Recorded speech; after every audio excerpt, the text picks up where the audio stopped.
Buenas noches. El desarrollo ambiental, la gestión y sus proyecciones es el tema que analizaremos esta noche en Punto de Vista. Bienvenidos.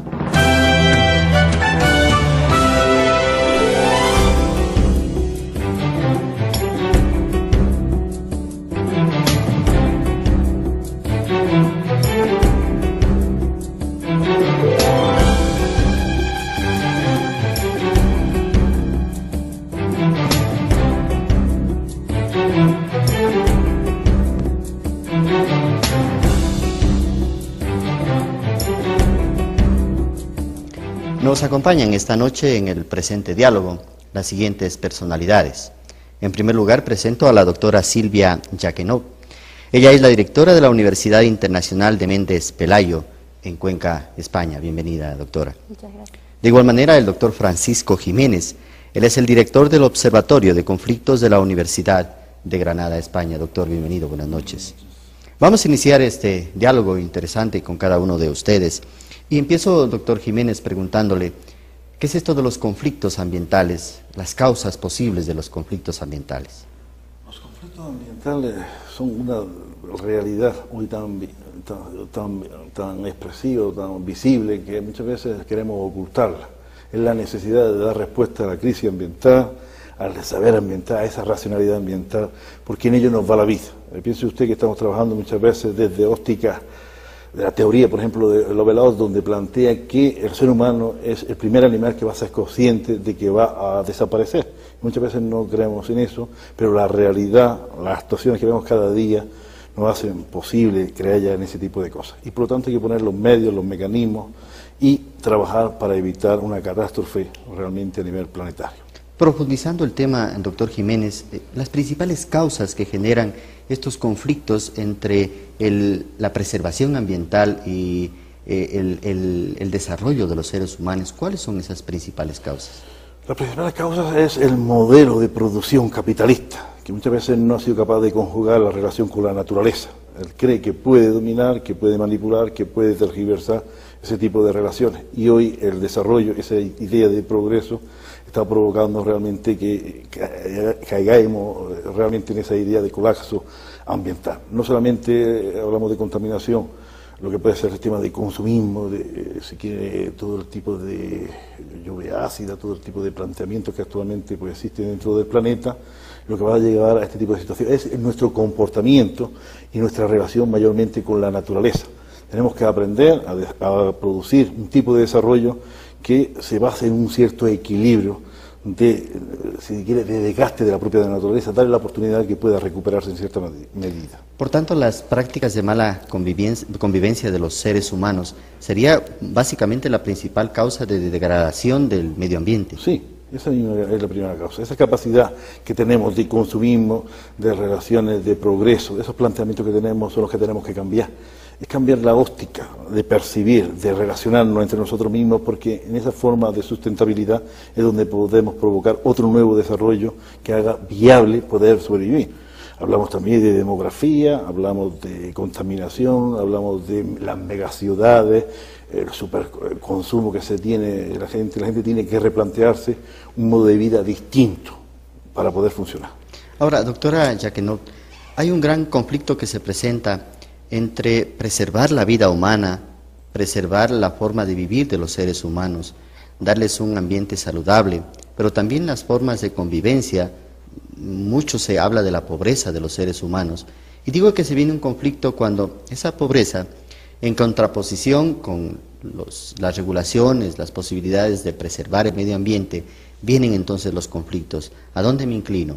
¿A tratar de eliminar la pobreza o tratar de preservar el medio ambiente? Cuando hay esos conflictos entre estas dos ponencias, ¿qué hacer? Es buscar el justo equilibrio.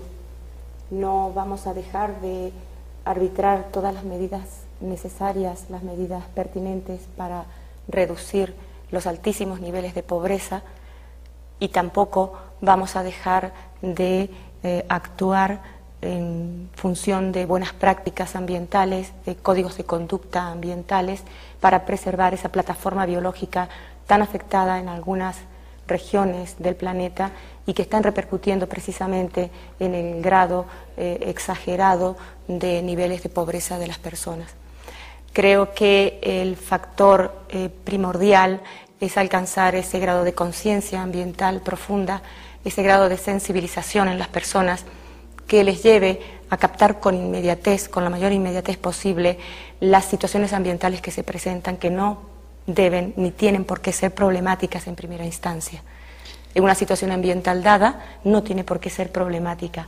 Cuando la administración, gestión o buena gobernanza de los recursos naturales se realiza de forma prudente, bajo el principio de precaución y de prevención, con extrema cautela y diligencia, difícilmente vamos a afectar a la pobreza en el sentido negativo. Al contrario, cuando los recursos naturales, cualquiera sean ellos, suelos, aguas, atmósfera, biodiversidad, la vida acuática, la vida terrestre, los animales, los vegetales, son administrados y son gobernados de forma adecuada, de forma racional, es muy posible que ayudemos a esas poblaciones más vulnerables que solo recordar que 1.200 millones de personas en el mundo carecen de agua potable y muchos otros de medicinas básicas y muchos otros están malnutridos y son muchos millones de personas cuando sí pueden tener acceso a recursos naturales en cantidad y en calidad suficiente. Pero viene otro asunto, que no le quiero llamar problema, es la disponibilidad de los recursos naturales. Muchas veces las poblaciones vulnerables, las más carenciadas de esos recursos, los tienen, pero no pueden tener acceso a ellos por distintos motivos. Usted me da una respuesta lógica y profunda cuando me dice mantener el justo equilibrio. Obviamente eso es el ideal, ese es el propósito, el objetivo primario que debemos tener todos aquellos que luchamos por la conservación. Sin embargo, de los datos que usted mismo acaba de señalar, existen una gran cantidad de pobres y una gran cantidad de pobreza extrema, que hay momentos en que muchos nos olvidamos de la preservación del medio ambiente por tratar de satisfacer las necesidades básicas de esa pobreza extrema a la cual necesariamente tenemos que acudir. Sí, tenemos que tener claro también, cuando hablamos de pobreza, de qué tipo de pobreza estamos hablando. ¿A cuál nos referimos? Ahora mismo en todos los foros nacionales, internacionales, interregionales y locales, la palabra tan repetida y que estamos un poquito cansados ya de escucharla es la magnífica y famosa y lamentable crisis económica en la que se encuentra el mundo. Pero vamos a ver de qué crisis estamos hablando. ¿O no están en crisis todos esos millones de pobres en el mundo, todos esos desplazados o refugiados ambientales, carenciados de los recursos mínimos? Es que estoy hablando de recursos esenciales, de recursos naturales que son condición o requisito sine qua non para la vida. Estoy hablando de agua, de tener acceso a agua potable, de tener sanidad, de tener, y ya no digo de educación, por supuesto, de tener una vivienda digna. Hay millones de personas que están en pobreza extrema. Entonces ya vamos a los objetivos del milenio, son magníficos, son unos objetivos magníficamente redactados y elaborados y hasta cierto punto un poco exagerados, porque dice eliminar los niveles de pobreza, erradicar la pobreza en el mundo y el hambre. Es que no vamos a poder erradicarla. Sí, pidámoslo más para tenerlo menos, seamos ambiciosos en estas cosas tan buenas en sus finalidades, pero seamos realistas.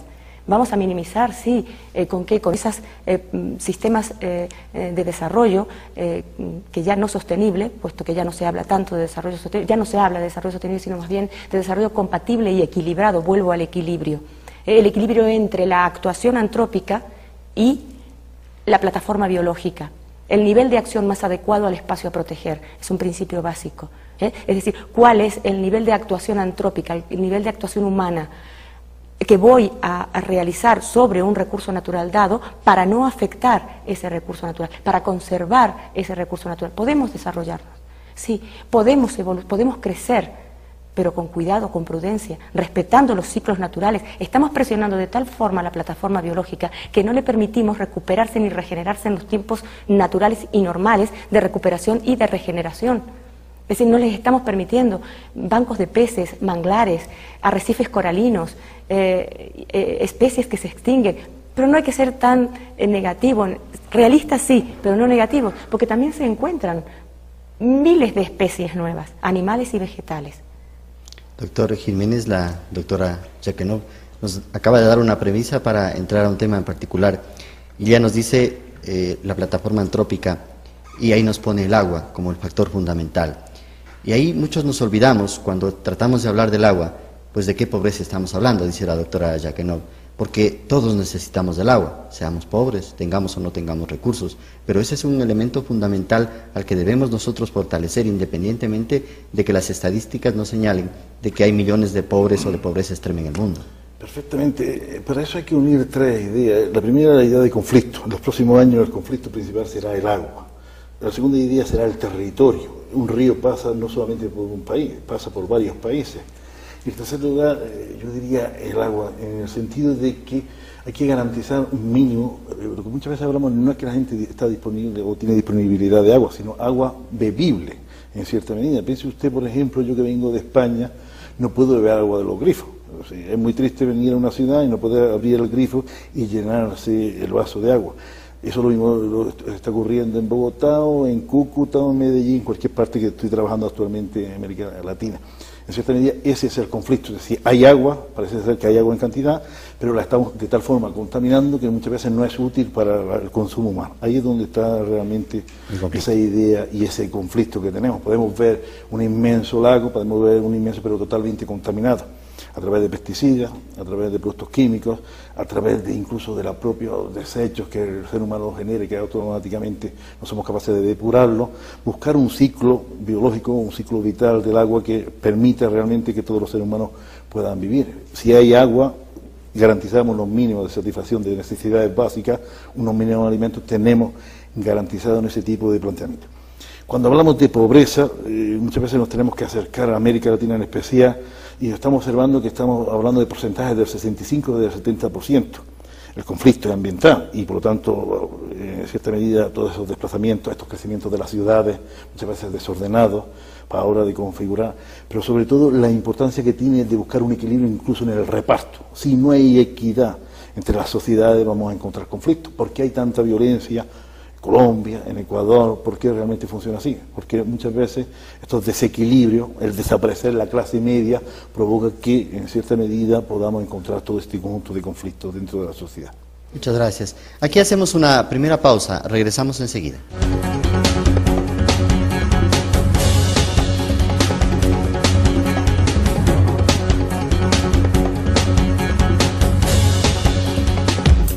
Somos la Universidad Católica de Loja. Somos la Universidad Católica de Loja. Estamos más cerca de la gente. Estamos más cerca de la gente. Tenemos la mejor tecnología para educación. Tenemos la mejor tecnología para educación. Innovamos en procesos educativos. Lideramos procesos de calidad en educación. Lideramos procesos de calidad en educación. Servimos efectivamente a la comunidad. Servimos efectivamente a la comunidad. Brindamos la formación que el país necesita. Brindamos la formación que el país necesita. Universidad Técnica Particular de Loja. Decide ser más.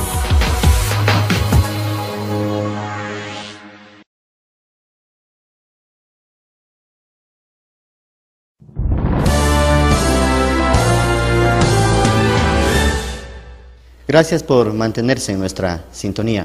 Doctora Silvia Jaquenot, usted quería aportar un poco más el tema de los conflictos con el agua fundamentalmente. Sí, solo me gustaría aportar unas inquietudes que surgieron en alguna investigación que hice alguna vez sobre conflictos concretamente con aguas, y tuve la suerte de informarme que desde el año 3000 a.C.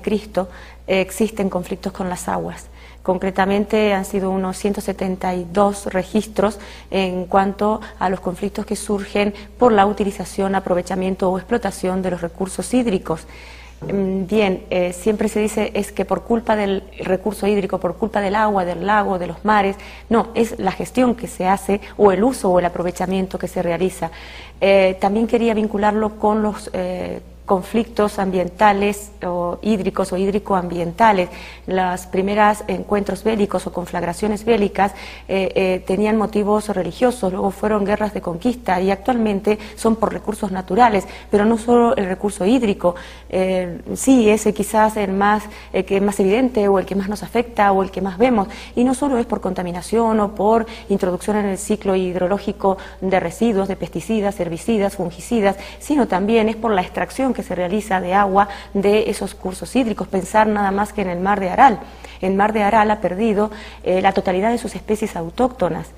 El mar de Aral está actualmente a 60 kilómetros de donde estaba inicialmente en la costa. El mar de Aral actualmente no puede abastecer económicamente por pesca a sus habitantes. Cerca de 70.000 familias han quedado sin puestos de trabajo y actualmente es un desierto donde están anclados los viejos cascos de los barcos. Entonces, los conflictos con los recursos hídricos también devienen porque se gestiona el recurso hídrico a trozos o por tramos, y hay que gestionarlo en unidad de cuenca. También existen conflictos a nivel, ya no vamos a hablar de lagos ni de ríos, en el capítulo aguas, en el capítulo recurso hídrico.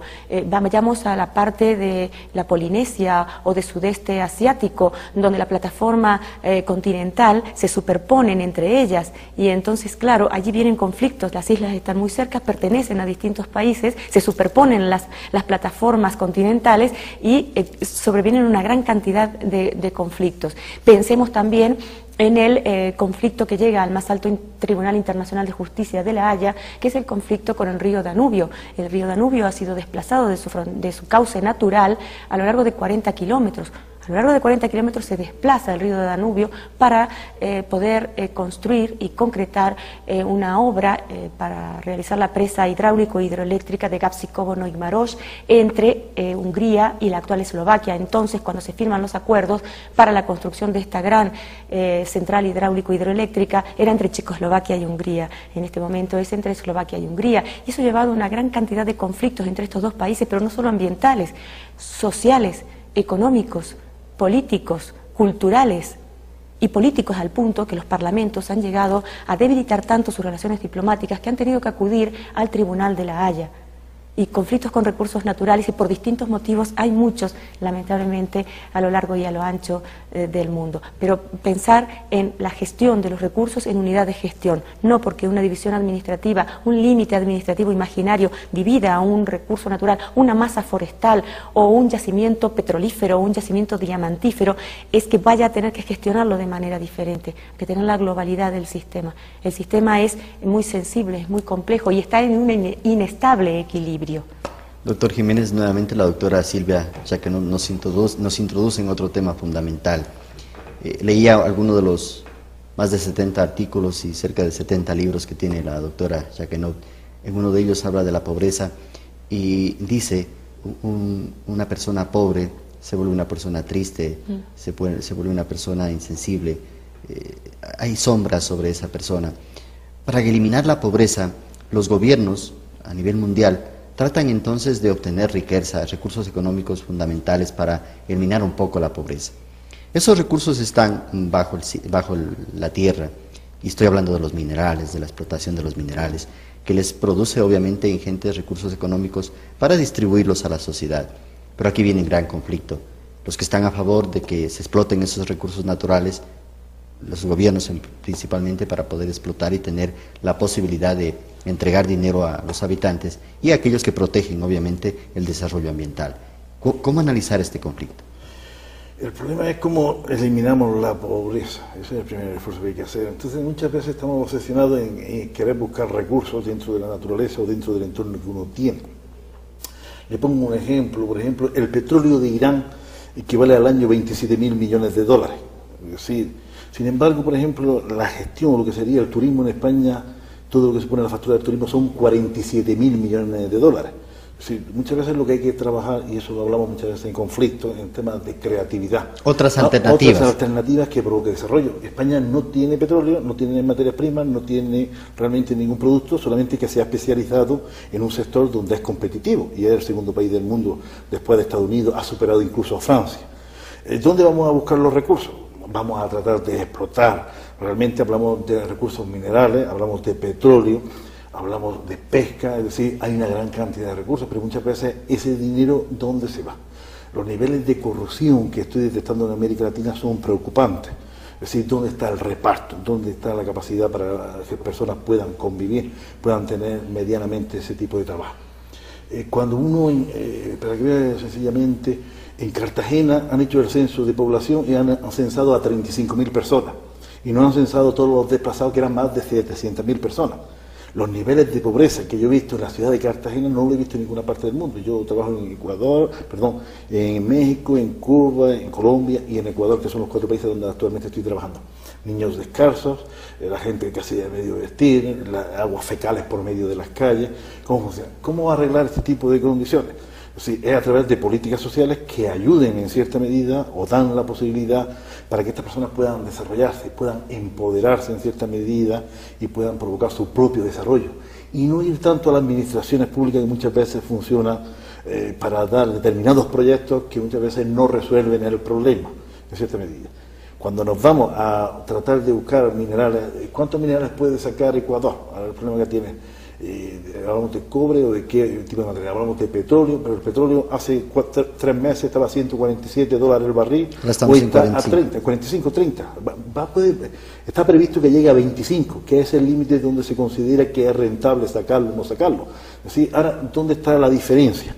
Esa diferencia no se puede extraer de ningún sitio. Por tanto, la conclusión sería que la explotación de los recursos mineros o de los subsuelos per se no significa que vamos a erradicar la pobreza. Ni mucho menos. Esto es lo que hay que tomar conciencia, porque si quiere, en cierta medida, el ejemplo lo tenemos muchas veces en Venezuela. Venezuela antes eran unos capitalistas los que se llevaban el dinero, ahora da la impresión de que Chávez está repartiendo el dinero y lo que estamos encontrando un mayor nivel de pobreza, en cierta medida, porque la gente cree que el petróleo le tiene que subvencionar muchas veces lo que sería su vivir diariamente. Sin embargo, está dejando de la capacidad de poder trabajar. Y eso es lo que tiene que plantearse muchas veces Ecuador. Podemos tener una pesca, vamos a especializar en productos de calidad. Podemos tener unos bosques, vamos a especializarnos en productos de calidad. Tenemos una minería, vamos a intentar. Y vamos a ser generosos con toda la población. Lo que no podemos permitir que realmente la factura principal del dinero que entra a Ecuador sea del inmigrante español, del inmigrante ecuatoriano que está en España. Calcula usted sobre 350.000, 400.000 ecuatorianos que mandan ingresos realmente para Ecuador. No es rentable que los ecuatorianos ahora mismo estén en España mandando ingresos para poder desarrollar al Ecuador. El Ecuador tiene potencialidades, tiene nivel realmente para poder desarrollarse de por sí mismo. Lo que hay que buscar es muchas veces la gestión correcta de los políticos para hacer posible que las personas puedan vivir en su entorno de la mejor manera posible. Doctora Silvia, ya que nos habla entonces el doctor Jiménez o nos introduce a la diversificación. Es necesario diversificar otras formas de ingresos que nos permitan, nos ha hablado del turismo, por ejemplo, que nos permitan obtener recursos para erradicar esa pobreza. No necesariamente la explotación minera es el camino. No, absolutamente. Absolutamente no es una buena política esa, porque el problema tan grave y profundo de la pobreza, y se mira a Latinoamérica, pero pensemos en África, pensemos en Etiopía. Los niños en Etiopía y en Kenia, para obtener agua medianamente limpia, esperan que de los hoteles, a las horas que las personas se duchan o se bañan, lo controlan y de esa manera pueden obtener un mínimo de agua relativamente limpia. Es decir, abordar la pobreza hay que abordarla no con el petróleo, no con otros tipos de recursos naturales. Es una decisión global, es una decisión integral, sobre todo y fundamentalmente es vocación de eliminar y de erradicar la pobreza. Es bajar los límites de pobreza. Si no hay vocación política y decisión política para eliminar la pobreza de forma continuada, no con una campaña, no porque ACNUR se ocupe de los refugiados ambientales o los Médicos Sin Fronteras o la Organización Mundial de la Salud puntualmente, qué fantástico, hoy es el Día Mundial de los Derechos Humanos, ¿y mañana? Cada 17 de noviembre es el Día Mundial de la Pobreza. ¿Y el 18 de noviembre? Cada 5 de junio es el Día Mundial del Ambiente. ¿Y el 6 de junio qué pasa? Es decir, somos buenísimos y pensamos en los pobres un día al año y algunas horas. Entonces se montan campañas y se organizan campañas en los colegios y a los niños y se les dice, oye, mira, no cortes esa ramita. Entonces ese día somos todos buenísimos desde el punto de vista ambiental, porque no le hemos pegado a ningún perro ni le hemos tirado las orejas a un burro. Pero no es eso, es fundamentalmente la decisión política. Las cuestiones ambientales oscilan delicadamente y muy complejamente entre dos polos, el polo político y el polo económico. Es una balanza cuyo equilibrio no se da siempre, siempre tiene mayor peso o la decisión política o la cuestión económica. Entre ellas se presionan mutuamente, hay un flujo recíproco de presión, de presiones y de depresión también entre el platillo de la economía y el platillo de la política, y no olvidemos que economía y ecología tienen la misma raíz. Entonces fundamentalmente es el crítico, el crudo, el macabro juego de equilibrio entre la economía y la decisión política. De este tema de la economía y las decisiones políticas hablaremos en el tercer bloque. Aquí hacemos una segunda pausa, volvemos enseguida.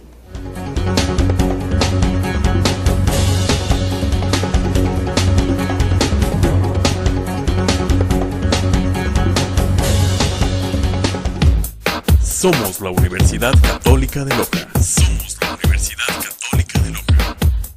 Estamos más cerca de la gente. Estamos más cerca de la gente. Tenemos la mejor tecnología para educación. Tenemos la mejor tecnología para educación. Innovamos en procesos educativos. Lideramos procesos de calidad en educación. Lideramos procesos de calidad en educación. Servimos efectivamente a la comunidad. Servimos efectivamente a la comunidad. Brindamos la formación que el país necesita. Brindamos la formación que el país necesita. Universidad Técnica Particular de Loja. Decide ser más.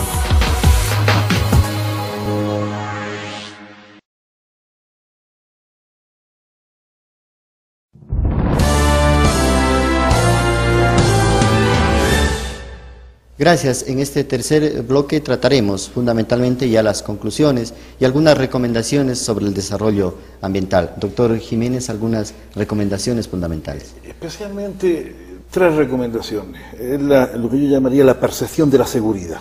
Como poníamos anteriormente el ejemplo del turismo, fíjese usted, en México, de 10 turistas que van a México, 9 que salen de México no deciden no volver. Muchas veces es un desastre. Aquí hemos escuchado recientemente a la ministra que el potencial de Ecuador puede ser el turismo. Sí, el turismo es un potencial, pero el turismo requiere seguridad. Entonces, la percepción de la seguridad es muy importante. Y eso tiene que trabajarlo el político. La segunda variable que yo considero oportuna es la idea de la gestión política correcta. A ver, se lo voy a explicar sencillamente. Muchas veces el político toma decisiones que van en contra de la sociedad, van en contra de la población. El político debería dejarse asesorar por aquellos técnicos para que buscar la mejor forma y realmente la mejor manera de gestionar los problemas de la gente. Inducirlo a políticas de Estado permanentes, continuamente, que funcionen perfectamente y que estén implementadas desde el Estado a lo local, que haya esa implementación realmente. Y para mí un tercer elemento que me preocupa realmente en los años que vengo trabajando actualmente es la cultura de la mediocridad. La cultura de la mediocridad va desde arriba hacia abajo, es decir, constantemente la gente se queja. La gente tiene que tomar conciencia que los países que están desarrollados son países que en cierta medida la población es responsable. Y la población es responsable en un puesto de trabajo limpiando una calle en la ciudad de Loja o la gente responsable estando como director general en un ministerio. Si tenemos que ser conscientes que trabajamos para la sociedad y que todo el mundo tiene que poner su granito de arena. Lo que no se puede hacer es tratar de buscar siempre excusas para no hacer el trabajo. La formalidad, la seriedad, esto provoca que la sociedad esté mejor donde uno conviva. No vamos a ponerle los modelos de la sociedad norte europea como realmente funciona, pero sí que hay que tener en cuenta ese tipo de consideraciones. Y un cuarto aspecto, vamos a hablar muchas veces de los elementos de la corrupción. La corrupción es terriblemente y hay que ponerla encima de la mesa. No se puede funcionar en estos niveles, sencillamente. ¿Por qué? Porque determinada riqueza que podía estar redistribuida y provocar una paz social que nos ayudara a convivir de forma pacífica, no es posible. Entonces, eso generaría que la sociedad estuviera más igualitaria en cierta medida y no tuviéramos los niveles de pobreza que muchas veces pues avergüenzan a la condición humana. Gracias. Doctora Silvia Jaquenot, hablando ya un poco de derecho, algo fundamental en la formación suya, el Ecuador debate una ley minera justamente en estos días. ¿Cuáles serían las recomendaciones para incluir en esa ley minera? Dos cosas fundamentales. Sí. Una, que se oriente al desarrollo ambiental y también a preservar la posibilidad de la pobreza. Creo que es implicar a la población. Implicamos a la población informándola. Implicamos a la población haciéndole partícipe de los problemas, haciéndoles partícipes de aquello que les afecta. Fíjese, por dar un ejemplo, una persona va, o yo misma voy, a una cantera, a una extracción de minerales a cielo abierto, y le pregunto a uno de los obreros, a uno de los operarios, ¿qué está haciendo? Entonces el operario me dice, picando piedra. Pues me dirijo a otro operario, el operario B, y le digo, buenas tardes, ¿qué está haciendo? Y me dice, construyendo catedrales. Porque se siente parte de eso. Tenemos que darles participación, tenemos que darles la posibilidad de participar sobre aquellas decisiones que luego les va a afectar. Eso se vincula muy directamente con lo que se conoce como Agenda 21. Son lineamientos, son bases, son orientaciones en las cuales la decisión política no va de arriba a abajo, va de abajo a arriba. Es la población la implicada y la que le dice a su alcalde o a su intendente, le indica, aquí está el problema. Y en cuanto a los pobres, si al pobre se le ayuda, se le da participación, se le incentiva, saldrá de esa tristeza y de esa pobreza, progresivamente. Y cuando digo progresivamente, llamo la atención en la continuidad. No una semana de estar, no un proyecto de 6 meses, no, es que ahí se rompe la fuerza con que inicia un proyecto. Debe ser una política permanente, continuada, todos los días, para todas las horas. La continuidad es dura, es muy fácil iniciar un proyecto, muy fácil iniciar un proyecto para ir eliminando o erradicando la pobreza, pero es muy difícil la continuidad. Pero es que si no hacemos las cuestiones con continuidad, en cualquier aspecto de la vida, incluso en el personal, si no tenemos continuidad en el trabajo, continuidad en una amistad, continuidad en el matrimonio, continuidad en la pareja, pues difícilmente lograremos el objetivo perseguido. Fijémonos en un objetivo y luchemos por alcanzarlo, pero no lo vamos a alcanzar si hacemos a trozos, a una semana o 6 meses o un proyecto de año y medio. No, eso debe ser constante, continuo, o sea, debe ser una actitud, una filosofía. Por tanto, la vocación política debe estar inmersa en esa filosofía de continuidad. Ahora, hay un factor fundamental y esa es la academia. Desde la academia, ¿qué estamos haciendo? ¿Qué se debe hacer justamente para socializar estos problemas con la comunidad? Yo entiendo que la formación, pero una formación seria. Creo profundamente que se está fallando muy lamentablemente en la formación. Creo que estamos faltos de formadores y he ahí un problema muy serio. Y muy complicado, puesto que la gente que se está formando, los futuros decisores, no tienen esa solidez para adoptar una decisión que pasado mañana repercute a una gran cantidad de población y la vuelve quizás más vulnerable de lo que estaba. Una decisión equívoca, una decisión errónea es absolutamente contraproducente. Por tanto, debe ser reflexionada, pensada y pensada en la realidad. Es decir, podemos volver vulnerable a una población o a un grupo o a una región debido a una adopción de una decisión equívocamente tomada o adoptada. Doctor Jiménez, usted hablaba de un tema fundamental refiriéndose a la mediocridad y obviamente a la ignorancia. Si mantenemos a un pueblo ignorante respecto de las consecuencias y los efectos que se producen por este mal manejo, obviamente no vamos a encontrar una solución al futuro. Y además es ahí donde está el problema. Usted acaba de decir qué hace la universidad. Yo solo he trabajado sobre un modelo implementador, que es investigación. Ese es el trabajo de la universidad, realmente. Investigamos y ponemos soluciones. Incluso filtramos a los políticos para que tengan conocimiento y puedan obrar y puedan tomar muchas veces las mejores decisiones. Pero los intereses muchas veces chocan en ese planteamiento. Un segundo elemento sería la educación.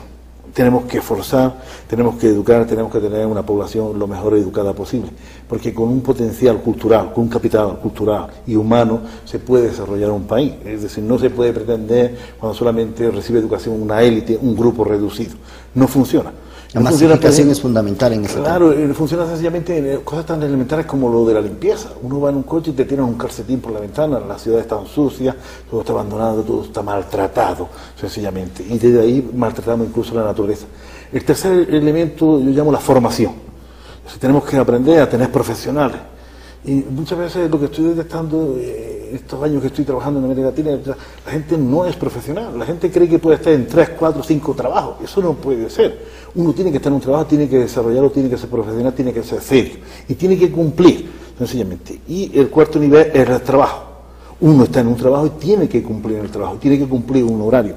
Y si uno no está contento, lo que tiene que cambiar de trabajo. Uno dice, yo gano poco para lo que realmente valgo. Actualmente lo que tiene que hacer usted es cambiar de trabajo, mejorar, buscar otro trabajo donde sea feliz. Y ahí es donde entraría la felicidad de las personas.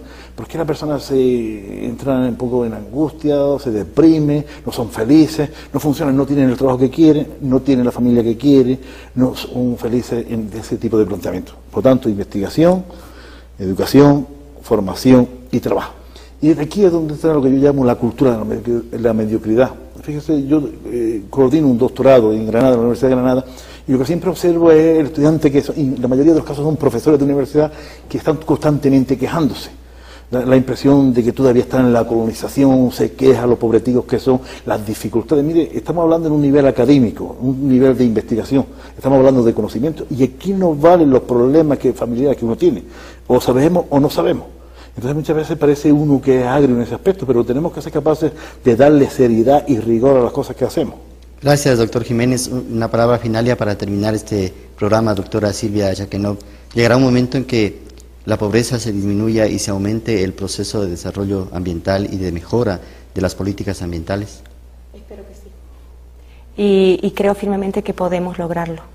Podemos lograrlo en la medida que la decisión política se asuma y se adopte mirando las realidades, apostando por esas realidades y cuidando de los recursos naturales. Tenemos que tener en cuenta que el desarrollo, los recursos naturales son la base y el más estricto límite de todo desarrollo económico. Y si afectamos esos recursos naturales, pues estamos afectando todo lo que deviene en consecuencia. Por tanto, sí, creo, y si no creyera, pues muy mal asunto, en que podemos ir eliminando poco a poco los altos niveles de pobreza. En algunas regiones se está alcanzando, porque algunos organismos internacionales llevan continuidad en sus proyectos. Pero claro, allí chocamos también con los presupuestos, con la financiación, con los recortes, con que ya no se va a apostar por los temas ambientales porque son más importantes otros intereses. Entonces ese juego macabro de intereses también afecta a la continuidad en la búsqueda de la minimización o reducción de los altos niveles de pobreza. Pero no obstante ello, veo la parte llena del vaso y sí creo que podemos entre todos ir bajando esos niveles de pobreza. Por tanto, la pobreza y el mejoramiento del desarrollo ambiental van a estar siempre en una misma línea, como usted decía, en un equilibrio, y los presupuestos deben ir en igualdad de condiciones para cada uno de ellos. Triangularán, porque tenemos el otro punto que es el económico. Tenemos el desarrollo con la economía, tenemos los recursos naturales, plataforma biológica, y tenemos la vulnerabilidad y la pobreza. Es decir, lo que hay que evitar es llegar a empobrecer más a la gente. Hay gente que no, hay países que no son pobres, están empobrecidos. Y están empobrecidos por maniobras macabras de tipo económico. Claro, malas prácticas, malas políticas. Sí. Lo que decía el doctor Jiménez, la Fundación Carter, por ejemplo, señala que en el Ecuador aproximadamente al año son 3.500 millones de dólares que se va en corrupción. Claro, claro. Entonces podemos pensar, ¿es obligatorio o es imprescindible afectar los recursos naturales por el desarrollo económico? ¿O es la práctica económico-social de determinado tipo de progreso el que nos lleva a debilitar la plataforma biológica? Entonces, claro, es que es allí, es una convergencia de intereses e intentar la armonía de esos intereses, pero es que esos intereses no los vamos a intentar ver de forma armónica si no somos conscientes de las realidades en las que nos enfrentamos, a las que nos enfrentamos. Y un político no va a decidir de forma criteriosa si no conoce esas realidades, y muchas veces el político no las conoce, y tampoco se rodea de equipos o de grupos de personas que le asesoren para adoptar la mejor decisión política. Y aunque le digan cuál es la mejor decisión política y económica para no afectar recursos naturales, priman muchas veces ese fuerte factor económico. Muchas veces hemos tenido la mala experiencia lamentable en nuestra consultora de decidir técnicamente, jurídica y técnicamente, que la alternativa más adecuada de 4 era la C, de A, B, C, D, era la C, y nos han impuesto la obligación de teorizar y de llegar de alguna manera a una fórmula para que sea la B, porque la B era la políticamente correcta, la que convenía. Gracias a ustedes por esta presentación esta noche, les agradecemos muy cordialmente. A ustedes nos vemos la próxima semana en otro programa similar de Punto de Vista. Gracias, buenas noches.